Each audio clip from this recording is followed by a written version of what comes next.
আমরা তো বিভিন্ন রকমের শুক্তো খেয়ে থাকি, কিন্তু তেতো ছড়া লাউয়ের এই শুক্তো রেসিপি এক অনন্য মাত্রা এনে দেয়। রেসিপির টেস্ট সম্পূর্ণ ভিন্ন স্বাদের এবং গ্যারেন্টি দিয়ে বলতে পারি মুখে লেগে থাকার মতো একটি রেসিপি, যা বানালে বুঝতে পারবেন।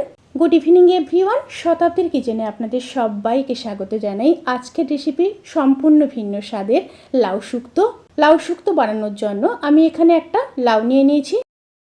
লাউ শুক্তো বানানোর জন্য আমি এখানে লাউগুলোকে কেটে নিয়েছি। লাউগুলোকে এইভাবে লম্বা লম্বা করে কেটে নিতে হবে। এখানে লাউ আছে 1 কিলো, সেই অনুযায়ী সমস্ত মশলা অ্যাড করব। এবার একটা মশলা রেডি করে নেব। তার জন্য একটা মিক্সার বোল নিয়ে নিয়েছি। বোলের মধ্যে দিয়ে দেব 1 চামচ রাঁধুনি, 1 চামচ পোস্ত, 1 চামচ কালো সর্ষে, 1.5 ইঞ্চ মতো আদা, সামান্য জল। এইভাবে অল্প অল্প জল দিয়ে একটা স্মুথ পেস্ট রেডি করে নেব। এবার কড়াইতে সর্ষের তেল দিয়ে দেব।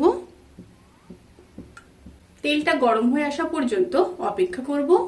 তেলটা গরম হয়ে গেলে বড়িগুলো ভেজে নেব।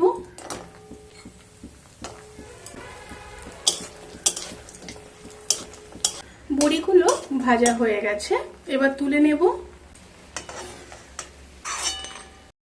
তেলটা একটু বেশি ছিল, তাই তেল কমিয়ে নিয়েছি। এখানে প্রায় 2 চামচ মতো তেল দিয়েছি। এবার দিয়ে দেব 2টো শুকনো লঙ্কা, 2টো তেজপাতা।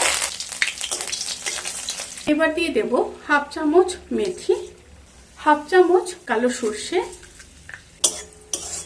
তেল থেকে যখন একটা সুন্দর স্মেল আসতে শুরু করবে, সেই সময় কেটে রাখা লাউগুলো দিয়ে দেব।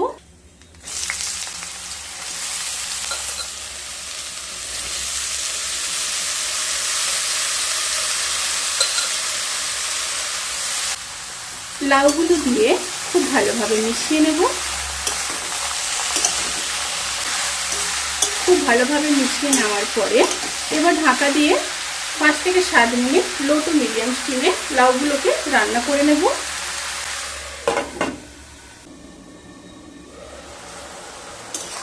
মাঝখানে একবার নেড়ে নেব। এবার হাই স্টিমে আবারও 2 থেকে 3 মিনিট রান্না করে নেব। অলরেডি কিন্তু লাউ থেকে জল বেরোতে শুরু করে দিয়েছে। এবার পরিমাণ মতো লবণ দিয়ে দেব। লবণটা অবশ্যই দেখে দেবেন, কারণ লাউ সেদ্ধ হয়ে যাওয়ার পরে অনেকটাই কম হয়ে যায়। আর দিয়ে দেব খুবই সামান্য হলুদ। আবারও খুব ভালোভাবে মিশিয়ে নিচ্ছি। এবার আবারও ঢাকা দিয়ে মিডিয়াম স্টিমে 5 থেকে 7 মিনিট রান্না করে নেব। লাউগুলো প্রায় সেদ্ধ হয়ে এসছে। এবার পেস্ট করে রাখা মশলা দিয়ে দেব। আদা, পোস্ত, সর্ষে আর রাঁধুনি দিয়ে খুব ভালোভাবে মিশিয়ে নেব।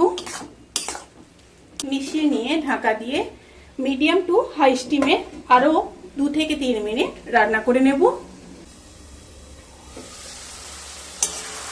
তরকারিটা যখন হয়ে আসবে, দেখুন সাইড থেকে তেল ছেড়ে দিয়েছে, ওই সময় ভেজে রাখা বড়িগুলো দিয়ে দেব। এইভাবে হাত দিয়ে গুঁড়ো করে দিতে হবে।